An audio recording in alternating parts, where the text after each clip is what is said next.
yeah, I'm 10, 12 years in, I got 4 MVPs and 4 championships. Like, but do I still want to do this shit? You know what I'm saying? You know how hard it is. Some people say, I want to go play baseball.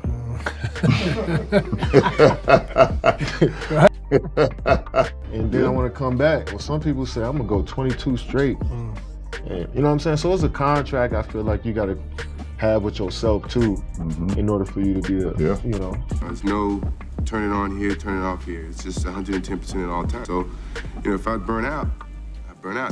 Pierce had it poked away, stolen by Jordan. Lojas down on the floor. It's loose to Humphries. 4 to shoot. Humphries 3. You like the idea. Jordan coming up with the steal. Oh, look at that. The 40-year-old dives to the hard. Crazy, because that's what basketball is all about. Bird takes it away from Wilkins. Goes to the floor and gets it. Gets it up ahead. Charles Barkley just said the one thing every NBA legend has been thinking for years, and LeBron James is definitely not going to be happy about it. He said it live on national TV with zero hesitation and zero filter. Barkley stared straight into the camera and dropped a bomb, saying Kevin Durant doesn't belong anywhere near the GOAT conversation, not even close. But here's the twist nobody expected. His point had nothing to do with the stats, rings, or highlight reels. It was all about respect, and after what LeBron and KD did on their podcast, they're about to feel the heat from upsetting the wrong legend. So here's how it all started. LeBron James and Steve Nash run a podcast called Mind the Game, where they bring on big names and talk hoops. Recently, they had Kevin Durant pull up as the guest. 3 superstar players just sitting back, talking basketball, sharing stories, and chilling, like everything's normal.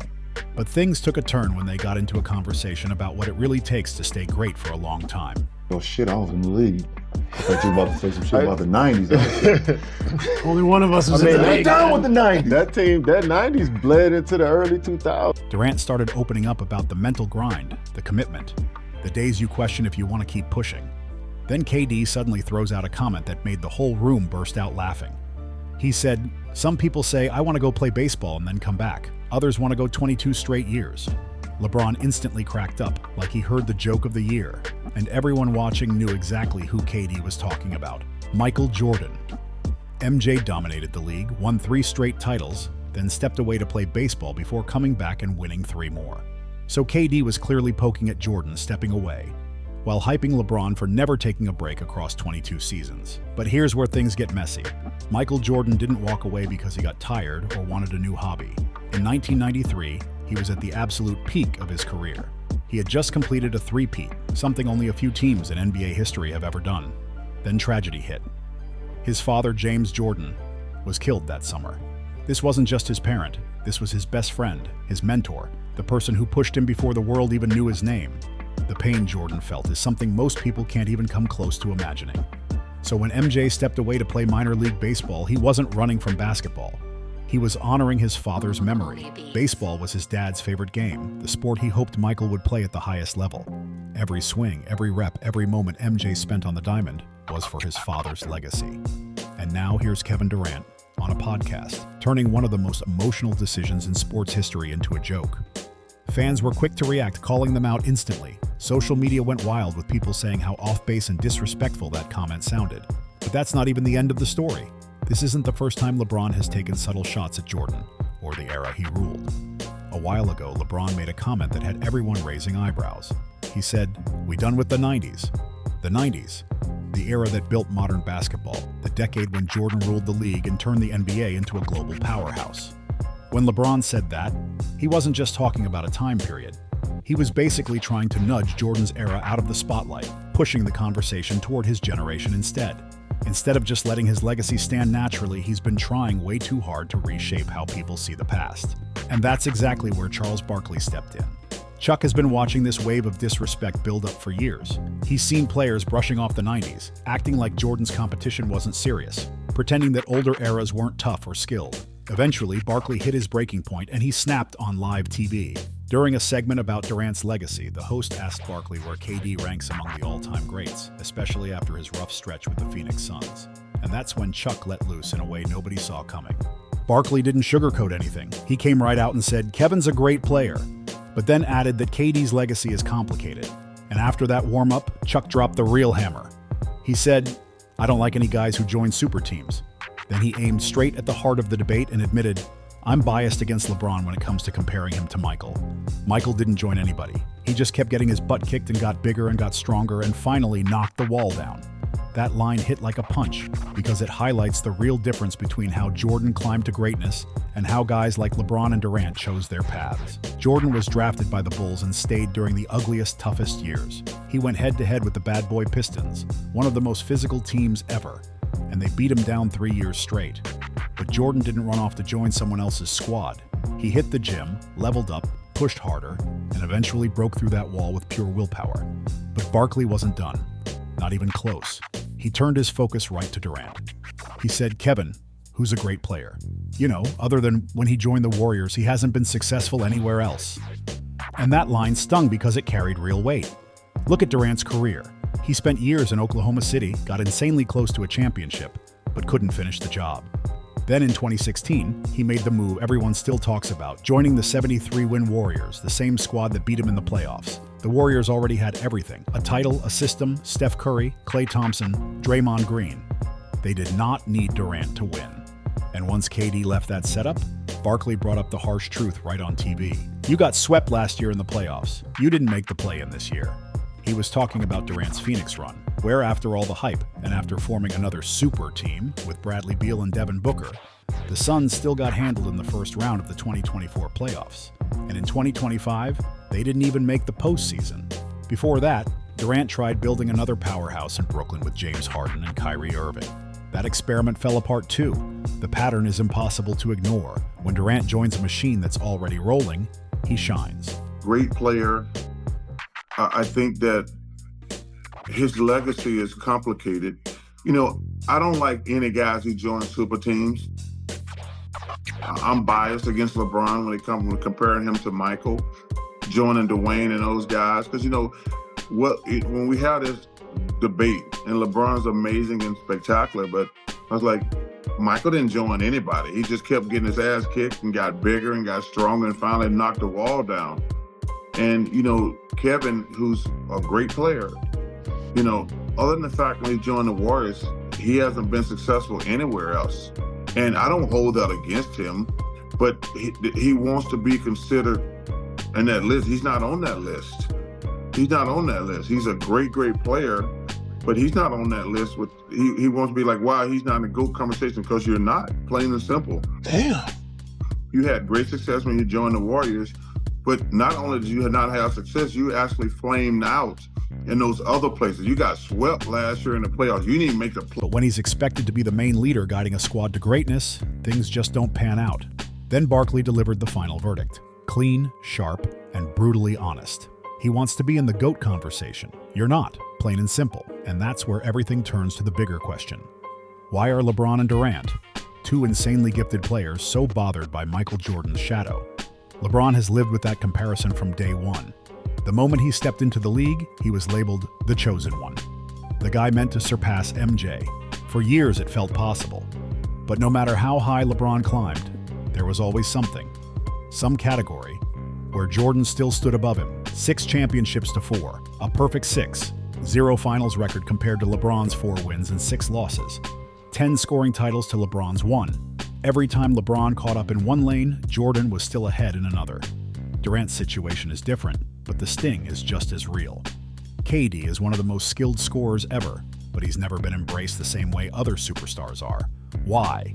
Because for so many fans, his path felt like a shortcut. When he joined the Warriors, people felt like he broke the unwritten rules. Even though he won 2 championships and 2 finals MVPs, fans still attach that invisible asterisk. Deep down, KD knows this. He knows that when people list the all-time greats, he's not automatically placed next to Jordan, Kobe, or even Steph. So what does he try to do? Knock Jordan down a level so the gap looks smaller. But Barkley saw the play from a mile away and called it out instantly. And then Barkley delivered a warning nobody expected. He said the backlash is coming. Because here's the irony. By pushing a culture where dismissing the legends before you is acceptable, LeBron and Durant are setting themselves up for future generations to do the exact same thing to them. One day, LeBron and KD are going to retire, and when that day comes, a whole new generation of players and fans will rise up, fans who never watched them play a single minute. These younger fans won't have nostalgia or memories to lean on. They'll just look at raw numbers, missed moments, and playoff disappointments. And they'll end up treating LeBron the same exact way LeBron has been treating Jordan. They'll say, LeBron wasn't that great. They'll say he played in a soft era. They'll point out the super teams he formed and use it all against him. And that's exactly what Barkley was warning about. He wasn't only defending Michael Jordan, he was fighting for the integrity of the game's history. His message was loud and straightforward. You don't get to twist the past just because the truth makes you uncomfortable. You don't get to downplay the legends who built the league just to boost your own story.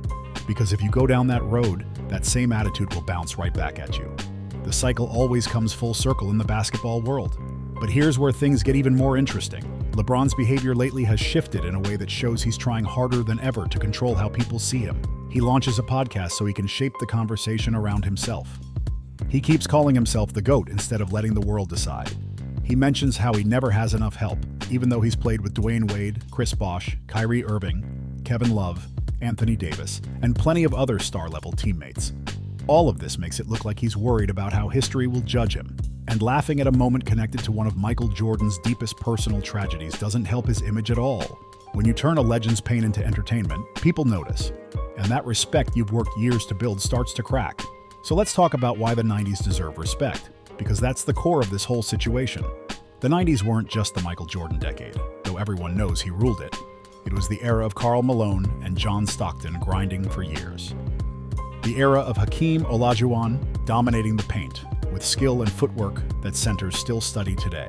It was Charles Barkley, Patrick Ewing, Reggie Miller, and a long list of Hall of Famers battling every night like their careers depended on it. The competition was ruthless.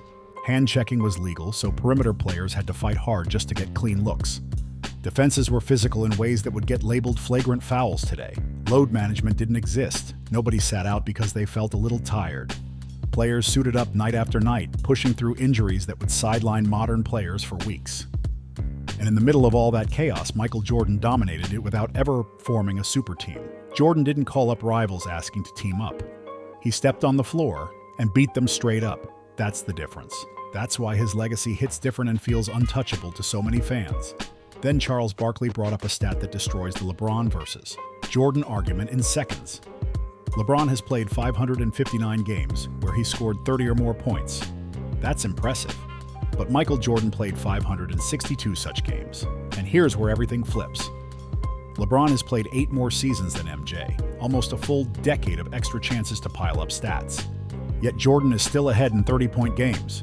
Jordan averaged 30.1 points per game across his entire career. LeBron sits around 27 points per game. MJ came out every night ready to attack, ready to break down defenses, ready to take over.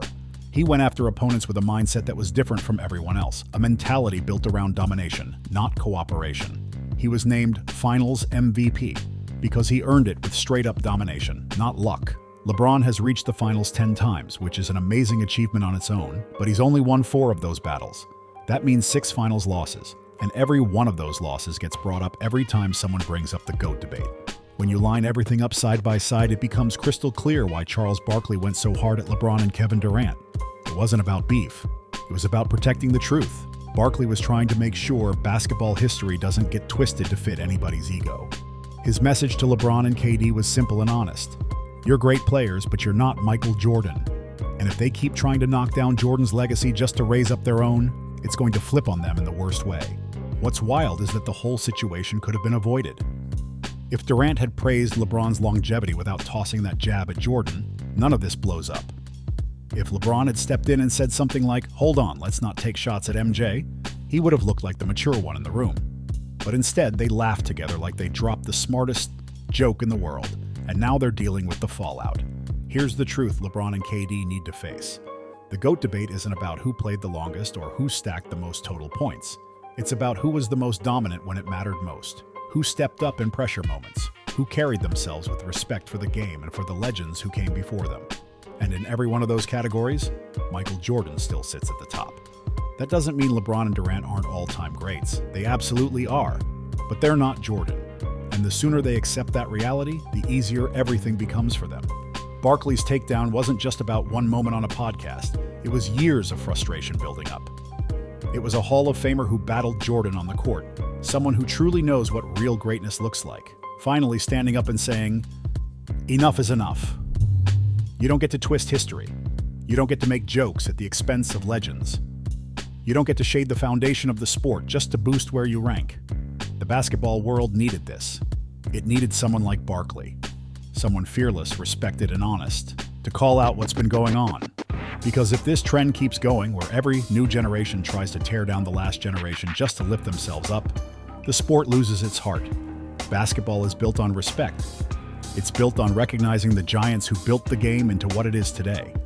So now the question is, what comes next? Will LeBron and KD answer back? Will they defend what they said? Or will they stay quiet and hope this fades out? One thing is certain. The impact is already here. The conversation has flipped. And Charles Barkley just reminded the entire world that there are still people in this game willing to protect its true history, no matter how uncomfortable that makes today's stars feel. When it comes to respect, legacy, and what it truly means to be the greatest, Michael Jordan remains untouched, and no podcast joke is ever going to erase that. If you appreciate the real history of this sport and want more breakdowns that actually tell the truth without all the extra fluff, hit that subscribe button right now. We're dropping new videos every single day that go straight to the real story.